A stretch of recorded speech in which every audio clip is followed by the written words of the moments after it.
చేరబోతున్నా ఆ పార్టీకి తెలంగాణలో పూర్వ వైభవం కోసం పనిచేస్తాం. ఇది మాజీ ఎమ్మెల్యే తీగల కృష్ణారెడ్డి చేసిన ప్రకటన. ఈ వ్యాఖ్యలే తెలంగాణ రాజకీయాల్లో హాట్ టాపిక్ గా మారాయి. తీగల ఒక్కరే కాదు, బీఆర్ఎస్ లో ఇమడలేని వాళ్ళు, కాంగ్రెస్ లో కొనసాగలేని వాళ్ళు టీడీపీ వైపు చూస్తున్నట్టుగా పొలిటికల్ సర్కిల్స్ లో చర్చ జరుగుతోంది. ఇంతకీ సైకిల్ సవారీ చేయబోతున్న ఆ నేతలెవరు? పార్టీని యాక్టివ్ చేయడానికి చంద్రబాబు వ్యూహం ఏంటి? తెలంగాణలో టీడీపీ మళ్లీ యాక్టివ్ కావడానికి అన్ని రూట్లు క్లియర్ అయ్యాయా?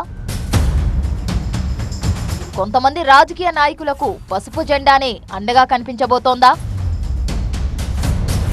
బీఆర్ఎస్ కాంగ్రెస్ లో ఇమడలేని నేతలకు సైకిల్ పార్టీనే చాయిస్ గా మారబోతోందా? రాష్ట్రం విడిపోయాక తెలంగాణలో టీడీపీకి ఆదరణ తగ్గుతూ వచ్చింది. ఏపీ మీదే చంద్రబాబు పూర్తిగా ఫోకస్ పెట్టడంతో తెలంగాణలో టీడీపీ వైభవం కోల్పోయింది.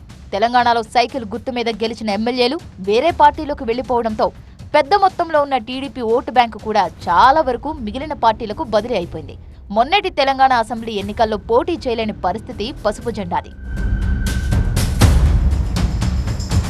ఇప్పుడు ఏపీలో అధికారంలోకి రావడంతో సైకిల్ ఫుల్ స్పీడ్లో ఉంది. అదే స్పీడ్ కొనసాగిస్తూ తెలంగాణలోనూ పార్టీకి మళ్లీ పూర్వవైభవం తీసుకురావాలని ఇప్పటికే చంద్రబాబు నిర్ణయించుకున్నారు. ఇప్పటికే తెలంగాణ నేతలతో పలుమార్లు చంద్రబాబు భేటీ అయ్యారు. పార్టీని మళ్లీ యాక్టివ్ చేయడానికి అవసరమైన అన్ని వ్యూహాలు రచిస్తున్నారు. ఈ క్రమంలో పలువురు నేతలు టీడీపీ వైపు చూడటం ఇప్పుడు తెలంగాణలో ఆసక్తిగా మారింది. పలువురు మాజీ ఎమ్మెల్యేలు, ఎమ్మెల్సీలు, ముఖ్య నేతలు సీఎం చంద్రబాబును కలవడం రాజకీయాల్లో హాట్ టాపిక్ గా మారింది. సీఎం చంద్రబాబును కలిసిన మాజీ ఎమ్మెల్యే తీగల కృష్ణారెడ్డి ఆసక్తికర వ్యాఖ్యలు చేశారు. తాను 100% టీడీపీలో చేరతానంటూ ప్రకటించారు.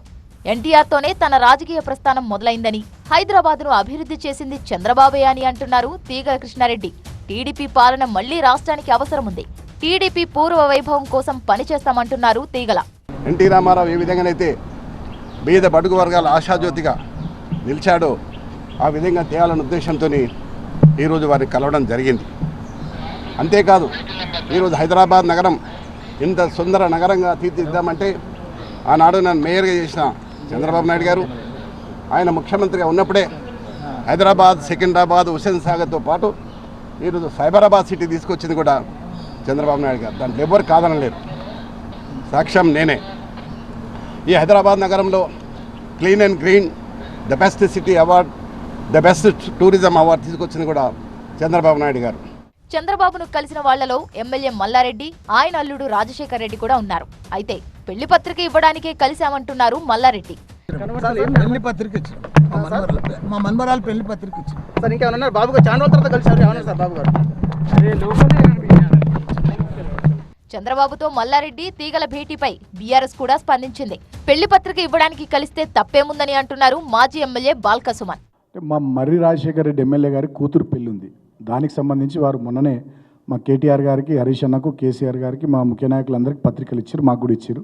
అట్లనే కాంగ్రెస్ పార్టీ మంత్రులకు, ఎమ్మెల్యేలకు, సహచరులు కాబట్టి వాళ్ళకు కూడా ఇచ్చారు. సో దాంట్లో భాగం చంద్రబాబు నాయుడు గారికి కూడా పత్రిక ఇచ్చారు. దాంట్లో కొత్త ఏం లేదు, వింతేం లేదు. కృష్ణారెడ్డి కదా, ఆయన మా పార్టీ కాదు కదా, మల్లారెడ్డి మాట్లాడితే లెక్క. అయితే తీగలతో పాటు పలువురు మాజీ ఎమ్మెల్యేలు, ముఖ్య నేతలు టీడీపీ వైపు చూస్తున్నారని పొలిటికల్ సర్కిల్లో చర్చ జరుగుతోంది.